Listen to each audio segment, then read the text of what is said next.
Pay attention, because The View is live. Honoring the enemy? Does President Trump's offer to sit down with Kim Jong-un open a dangerous door? Or is it smart negotiating? And Kimmel comes apart. It's terrifying being a mom. The emotional live confession about his newborn son's brush with death. Plus, Leanne Rimes is dropping her latest hit live and revealing how she celebrated 6 years with hubby Eddie Cibrian.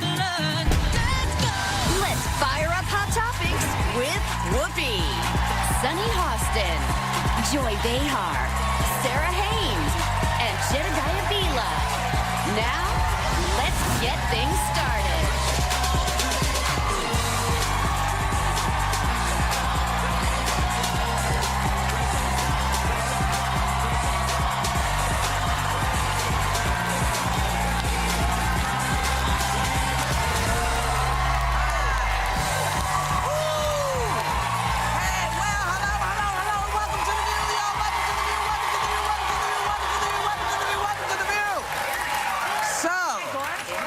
The new guy has been all over the place touting the accomplishments of his first 100 days. But he cut one interview short after the subject of President Obama came up. Take a look. You call him sick and bad. Look, you can figure it out yourself. He was very nice to me with words, and when I was with him, but after that, there has been no relationship. But you stand by that claim about him? I don't stand by anything. I just, you can take it the way you want. But I want to know your opinions. You're the President of the United States. It's enough. Thank you. So when he said he doesn't stand by anything, I have to say I agree. Yeah.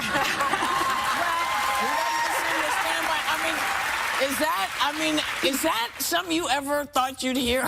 He stood by Bill O'Reilly. That he stands by. Yeah, he did. Well, I mean, I do wonder if we're seeing a shift, because he's that guy that always doubled down, in spite of the fact that 2 congressional investigative committees have found that President Obama did not wiretap this president.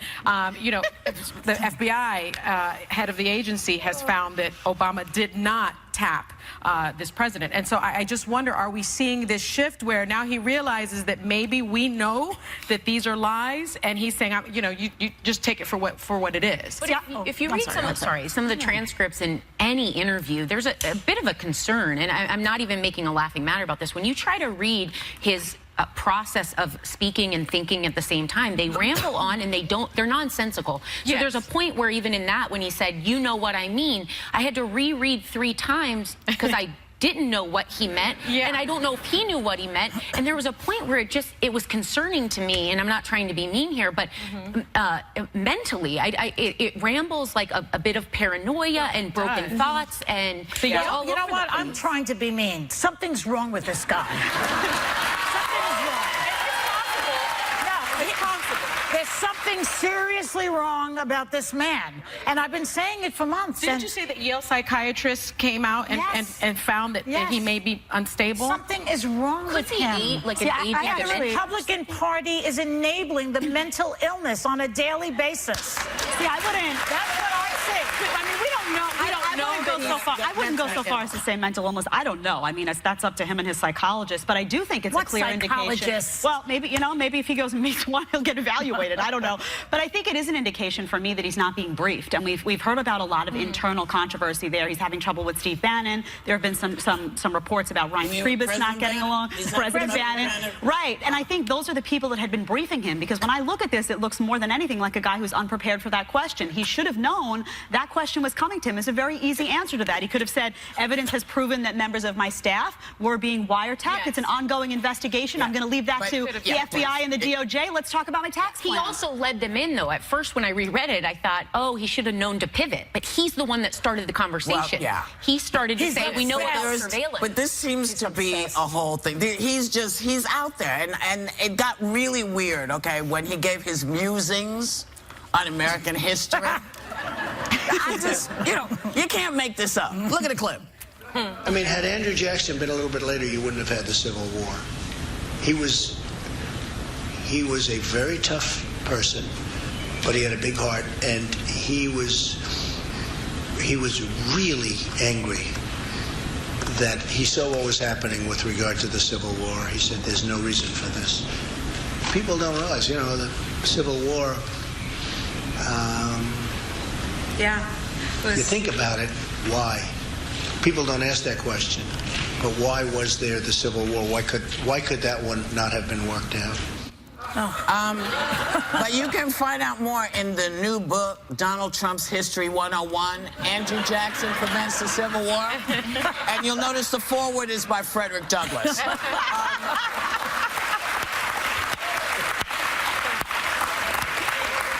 I mean, what's happening? He's not he is not a student of history. I mean, I took a class on the Civil War when I was in college, so people have. How about you took a class on the Civil War when you went to grammar school? Sixth grade. Okay. He's just not a student of it. What was surprising to me. Gone with the Wind? We all saw that.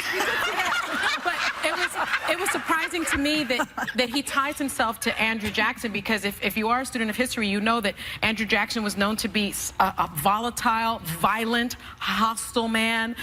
You also know that he owned 150 to 300 slaves. His entire existence was based on slavery, and so he wouldn't have been angry about the Civil War. I think he would have supported it. John Adams didn't have slaves. But he was from Massachusetts. The blaring fact here is that he'll affiliate with any past president, and this reason he's seeking validation. He's seeking validation from the inauguration crowds to the popular vote. He's trying to seem presidential, and he's seeking it anywhere he has to. President Bannon that is sort of the historian. Well, he's the one feeding him this. I think. I actually think this is Trump, and I think this is about his own narcissism. Really interesting. Pulitzer Prize-winning historian John Meachin had said that Trump once told him that he thought he could have made a deal to end the Civil War. No, honestly, this is true. This has been reported. That Pulitzer Prize-winning historian John Meachin has said that he spoke to Trump, and Trump is saying, if I had been in power, I could have orchestrated a deal to end the Civil War. You know what that means? You know, we were just discussing that. What that means is that Trump would have said, leave slavery to the states. But Abraham Lincoln said, no, we're not doing that. And that's the reason why he had the Civil War. I think it's also, though, his worldview. He feels that some great negotiator, some leadership figure can come in and can heal all wounds. And he misses the complexity of history, which is that numerous compromises came out to end the Civil War. Numerous presidents tried to do it. The mental illness theory that I have, you know, the derangement theory. I think Andrew Jackson, in his portrait, is talking to Trump. Anything is possible. Like Son of Sam, and like Nixon. Nixon, if you recall, Whoopi, you were around in those days. I was around. I wasn't there, but he was talking to the portraits, and the portraits were talking to him. And Andrew Jackson is saying, you know, you're the best, you're the greatest, you're tremendous, and he likes that. Well, you know, I hope that more theories with Joy Behar. Thank you. I hope that that's true. I hope that that's what this is, because if it's not, we're in deep doo-doo. I think we're in deep doo-doo listening to the portrait. No, I'd much rather have an acknowledgement of what was going on with him. Because if this is not him talking to the portraits and getting some cojones from that, and this is just him, that's right, I said it. She said it. You know? And this is just him doing this, like thinking this is the smartest way for him to portray himself as a... Is this for real? We are comforted by the idea that our president is speaking to a portrait I'd rather have him talking to a portrait than thinking of this on his own, because this would really be a whole other thing. She also wants him to be diagnosed. That's the issue. We have mentioned that, but you know what? It's not going to end here. We'll be right back. Still ahead, lemonading. How Beyonce inspired a new style of getting revenge on an ex. Have the ladies ever put the squeeze on someone? There's only one place where you'll find the hottest topics. That's what we do. Yes! And most fearless voices. You need a strong voice to be heard in Hot Topics. Anything goes when the biggest names in politics. Senate Minority Leader Chuck Schumer. Kellyanne Conway. Elizabeth Warren. Hit our table live. Ann Coulter. You were one of the first people to back Trump. How do you think he's doing? He has lied quite a bit, honey. But he doesn't lie. Ann Coulter. Leanne Rimes performs her brand new hit live and shares how she survived becoming a superstar at just 13.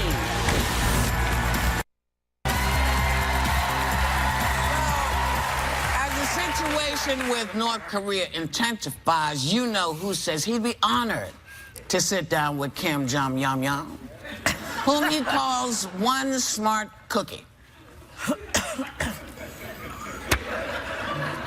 So, has he truly lost his mind? Did he forget what has been going on? I mean, what is he trying to now be diplomatic? Did somebody pull his coattail and say, listen, doll, you got to figure this out? I think he's trying to go with that line of him being the great negotiator once again, that he's going to get to the table, and no matter what kind of tyrant is there, they're going to suddenly be convinced that Donald Trump, knows what he's doing, and they're suddenly going to, be turned over to democracy or whatever it is. This has been a problem, though, for many administrations, not just his. You had in President Obama in a 2007 debate, I remember him saying that he would meet with leaders of Iran, of Syria, of numerous countries that were led. Did he say how wonderful and delightful they were? But he said without preconditions, and that's the same. That was a problem for me when President Obama said it, and it's a problem now. Just to meet without preconditions. Yeah, but even if you meet with them without preconditions, these are countries that oftentimes infringe brutally on people's human rights. They should have to change the way their country works in order for us to sit down at a table with them and be willing to talk about anything. Here's what I've learned.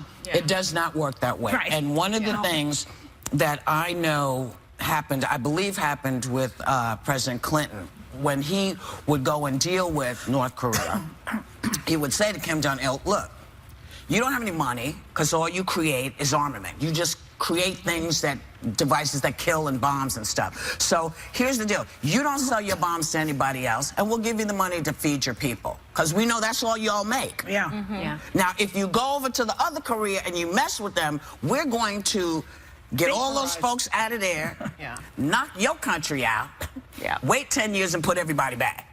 Are we clear? And Kim Jong was like, okay, we're going to do this. You give us the money. We're not going to sell our stuff to anybody else.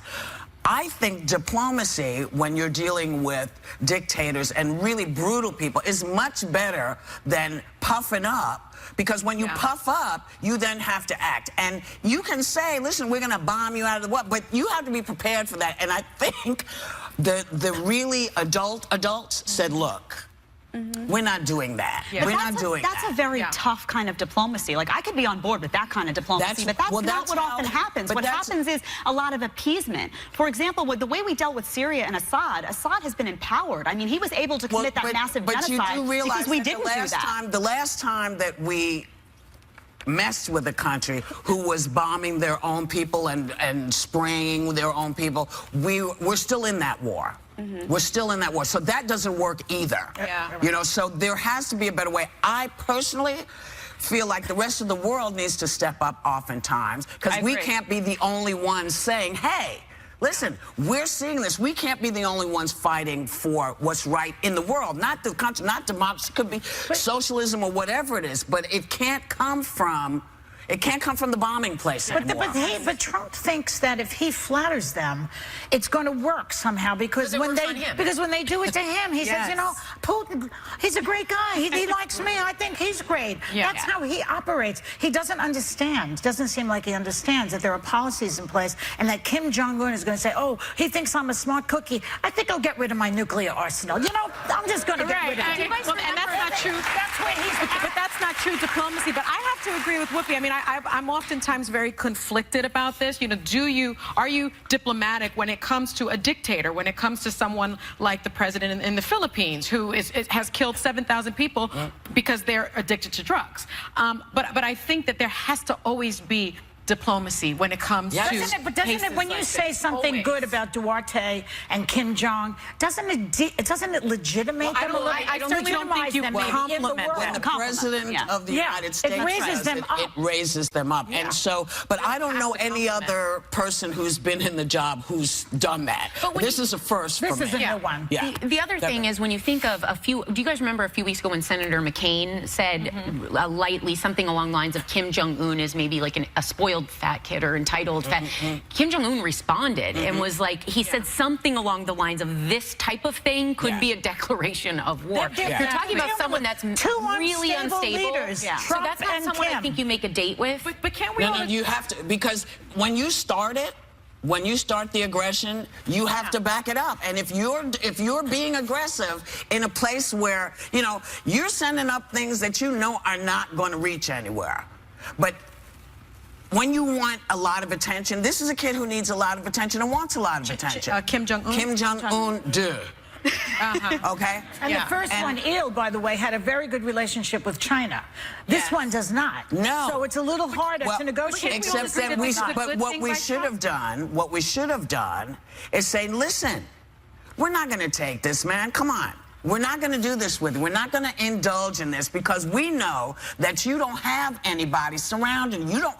I have all the game pieces, man. Right. We got China, we got this one, we got that. Yeah. So you need to sit down and talk to us because together we could wipe you out. But then isn't this a good move by Trump then? Are we agreeing that this subtle diplomacy is good? No, but he does it in this very simplistic way. I don't think it's good. I don't think you don't just go out and say the guy is a smart cookie. You go behind the scenes and you have diplomatic slap relations. in the face to the people that have killed by these dictators. And Kennedy, during the Cuban Missile Crisis, did not say, gee, I really like Khrushchev. They made a deal behind the scenes. Yeah. But there was then we didn't have a catastrophe. There's also, like Whoopi's example with President Clinton, there was a consequence, the way she phrased that. There was, we will do this, but you better do this. And that's been missing. We didn't do that with Syria. How do we know that Tillerson isn't doing that? You don't draw a red line, and then when they cross the red line, you do nothing about it. So it has to be diplomacy, but if you continue to do this, guess what? We're not going to sit here and perhaps Tillerson is doing that. Perhaps he is, but you know what? It would be good and comforting for the nation to know that they're on top of this as opposed to just letting it, look like we're thumbing our nose and we can't really back it up. So I think, it would be, diplomacy is always, I think, better for us because we are a big nation. We are the big mammy jammy in the world. We're one of them. We'll be right back. I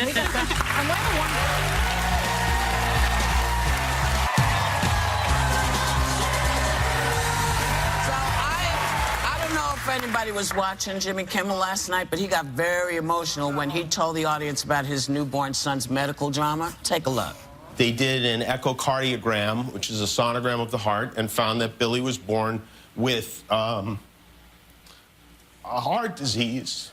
Dr. Starnes opened his chest and fixed one of the 2 defects in his heart. The operation was a success. It was the longest 3 hours of my life. It was a success. President Trump last month proposed a $6 billion cut in funding to the National Institute of Health. And thank God our congressman made a deal last night to not go along with that. No parent should ever have to decide if they can afford to save their child's life.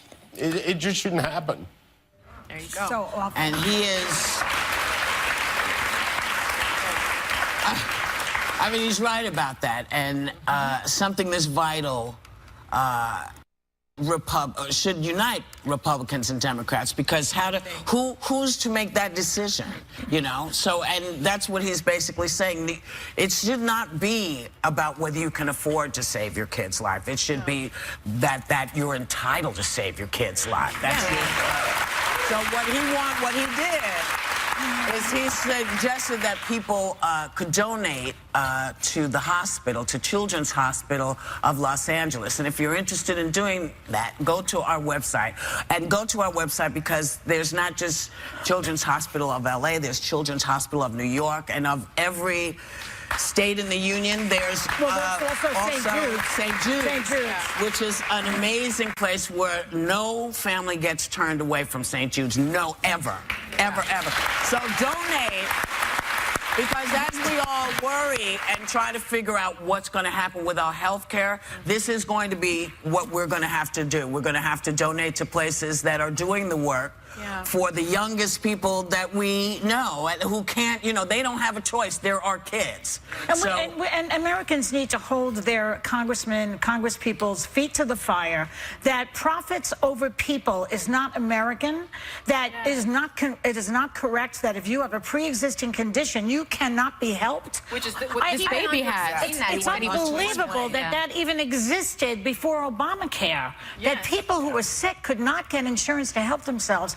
as American citizens, then they call themselves the greatest country in the world. And what's You're also not when you do that. No, and what's also very American is that we should be our brother's keeper. We should be our sister's keeper. We should take care of those that are least among us. If you have more money, then yes, maybe your taxes are a little higher, but a little baby like that, his or her life can be saved. That's why the Affordable Care Act is important. Worship the great American God more than they do. Exactly, and that's why it's so frustrating to me when I hear about this repeal and replace. A lot of times they don't want to have cover pre-existing conditions, and a lot of Republicans are saying, well, if you're healthy, why should you have to pay for someone that is less healthy? That is why. That is why you pay. They didn't want to not cover pre-existing conditions because they don't care about people. It was because you had other people in the system complaining, saying, I can't afford my health insurance. They were trying to figure out a way to cover that, but not raise everybody else's costs. Why not make it? Why not put it on the backs of the insurance? For all those people who couldn't afford insurance anymore. You know what? If everybody contributes, that's why you had a mandate. That's why you had a mandate. Right. That's exactly. That's the very basis for insurance. You can't just file for your house got flooded and never having paid in before. You're paying in for the off chance that something happens to you. And not for nothing, as you know, I'm not a big fan of insurance because I feel like if you haven't used your insurance for that year, it should roll over.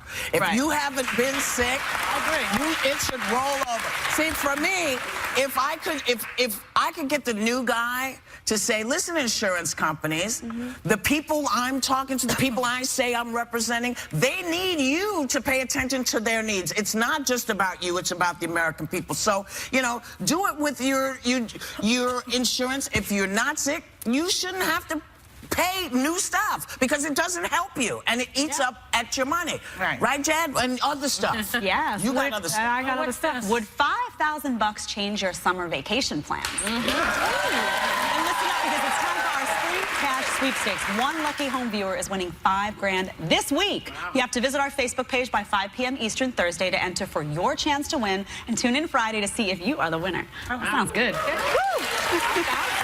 And we'll be right back. You did that just like So, why won't you apologize? It's the new book that looks into why some people have such a tough time saying I'm sorry. And the book claims that men are less likely to admit that they're wrong and they won't apologize. Is that sound a little... Yes. I don't know. I disagree. I think the biggest offenders in my life are women. Me too. Really? Yeah. Yes. Don't apologize. I think it's people that, well, they can't see their own fault in the world. They see always what the world does to them. They're always, in some way in their mind, the victim. Right. And I think it's a poison in relationships. But it's so easy to say I'm sorry. Even if you don't mean it, you just say I'm sorry. That's right. Because it makes the other person feel better. Like, you're supposed to mean it. But I just don't want anybody to be upset. You know when somebody's not telling you the truth, when they don't really mean I'm sorry. But it's not even like, I know with my husband, with Manny, recently I was like, I'm sorry. And he was like, what did you do? I was like, I don't know. It looked like you were upset and I had done something. I just don't want the crazy conflict. Like, I'm just like, I'm sorry. It comes out very fast. The non-apology apology. The people that start to apologize and they're like, I am so sorry, Jed, that you feel what I said. No, that's a valid apology. That's awful. No, it's not a valid apology. I'd rather have you sit there and just double down on being a total... But if you feel bad that you made somebody else feel bad and you didn't even do it intentionally, then you just say, I'm so sorry I did that. You don't accept it from the politicians when they do it. Why is it different when you do it? What do you mean I don't accept it from we have sat here many times and said, that's not a real apology. That's right. Yeah. But in a relationship... Come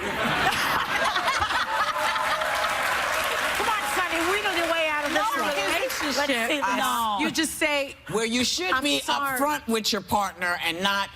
you know, making them feel like they're crazy. But sometimes you upset people and you don't even know. I do it all the time. Y'all know it. I upset people. I don't even realize I'm doing it. Like, I may have my resting bitch face, and then you say to me, stop looking at me like that. I don't even realize I'm doing it. So I'll say I'm sorry. You know now. But those are also... I said I'm sorry. I think those are smaller offenses. The big stuff you know when it's kind of wedged into a moment. And I think it's really... it's hard, but I think I've actually internalized really taking blame first, because I've seen some people in my life that can't take blame, and I've seen how hurtful that is. So I think if you're wrong, you're wrong.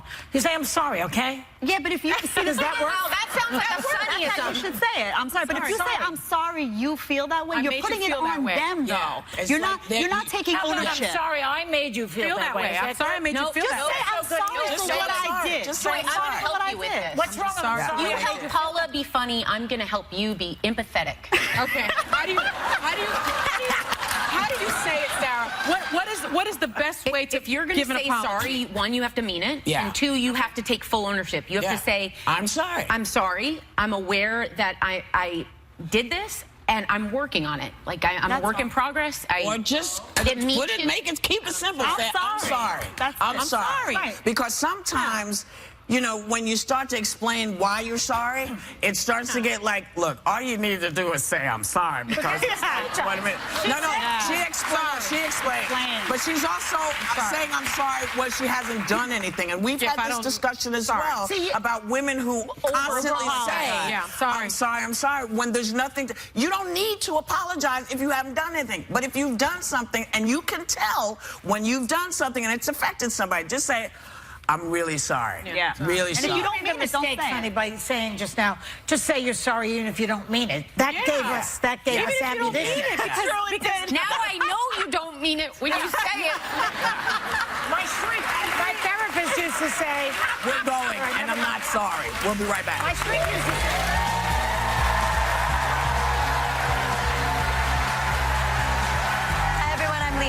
I'm performing one of my most personal songs I've ever written and explaining all of the story behind it right after this. So Leanne Rimes was just 13 when she became a superstar, and her soulful voice has never sounded better than on her 16th album, Remnants. Please welcome the fabulous Leanne Rimes. Hey. So, 21 years since your first hit, Blue. Wow. You're in your 30s now, and you seem happier now because you're, what, more mature? You get it? What's happening? I feel like I've come out of my shell. I mean, look, I've been hiding, I think, a lot of things my whole life. I had psolstice. I was diagnosed when I was 2. I've always had it. But I've hidden that part of myself. And then I became this superstar at 12, 13 years old, and then I hid another part of myself. And, you know, I was always told, like, I couldn't have an opinion, you know, don't really speak your mind. People won't buy your albums. Like, you know, so I feel like I've all of a sudden, like, started ripping those pieces out of me. And it feels so liberating, and it's still happening. It's a lifelong, you know, experience and journey, and it's just starting to come out through my music. And this album is a definite reflection of that kind of healing, I guess. And you just celebrated your 6-year wedding anniversary with your husband, Eddie Cibrian. And you said that you've been through hell and back together, but you wouldn't change a thing. What is it that keeps you guys so strong as a couple? Well, you know, to endure all that we have endured very publicly and have fought for our love, it does bond you in a way that I've never had before. But we respect each other as husband and wife, as dad and stepmom, as, you know, we respect each other's jobs. We really support each other in every aspect, and I think that's so important. And respect, once you lose respect, it's just gone. It all boils down to that one thing. It does. And we got to talk about your new album, Remnants. This is your 16th studio album, and you say this is one about healing. The song you're going to sing today is called Mother, and it's about the complicated relationship that you've had with your mom. Can you tell us about that? Well, my mom and I had an interesting relationship because she really lost me to the world at 13. She didn't have most of my childhood, and I was very unempathetic to that. Even as in my 20s, I would kind of roll my eyes at her. And as I started to become a stepmom, I kind of got a little bit of understanding and became a little bit closer to her. But I wrote this song called Mother with 2 of my dearest friends, Gerald Brown and Mark Batson, and I was really mad at my mom the day we wrote this song, and it's all about acceptance and forgiveness. And I just looked at them, I said, I'll never get here with my mom. I just don't understand this. And 2 weeks later, something happened with my stepson, and I wanted to protect him, and it was probably like this much of what my mom felt with me. I called her crying. I sent her a text. I'm like, I understand now. Yeah, that's what it takes when you're suddenly going, oh my God, that's me. Yes. That's me and I'm That my takes mom. a lot to go back and say, I guess. And I saw her as a woman. I didn't just see her as my mom. I saw her as a woman, you know? You're doing a blog to go along with the album. Yes. Tell us about that. I'm creating it now. You can actually go sign up for it today. It's called Soul of Everly.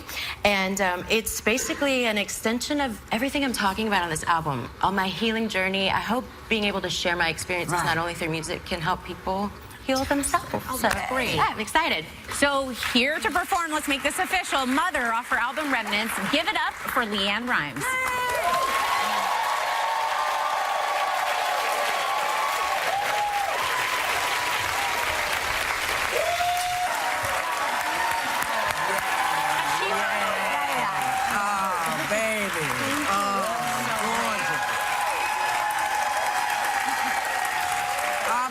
To Leanne Rimes. Members of our audience, you're all going home with Remnants. You're all getting it. We'll be right back.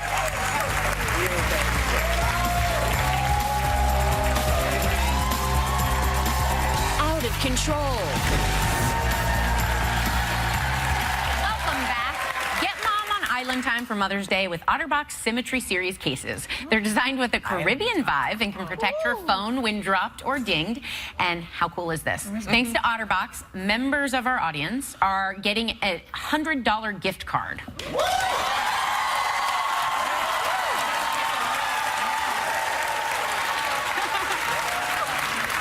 Okay, so got a Caribbean vibe, so I think I should say to people sitting out here today how pleased we are that you come to see the show. We want to also say to the people at home, we're glad you're watching. So we want you to have a good day. A really, really, really good day. And take just a little bit of time to do what? To enjoy